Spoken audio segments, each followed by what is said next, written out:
one of the things that historically presidents have tried to do is they go back to Abraham Lincoln, and he made a number of statements. And one of them was paraphrased by Reinhold Niebuhr. I'm sure you've heard of Niebuhr. Yep. Today, nobody studies him anymore, but he was a very thoughtful man, a theologian, a philosopher, and someone who studied international relations. And he quoted Lincoln by saying that the challenge in American foreign policy is to link the contingencies of power with the principles of justice.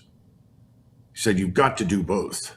Yes. You can't simply justify armed action on the basis of, well, we're a great power. We've decided to do it. It has to be done.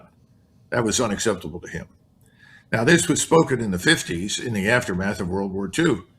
We did a lot of things during the Second World War that we subsequently viewed as having been very wrong. Curtis LeMay famously told his staff, if we don't win this war while the war was going on against Japan, after the war, we will all be executed as war criminals because they were firebombing Japanese cities and killing tens of thousands of people.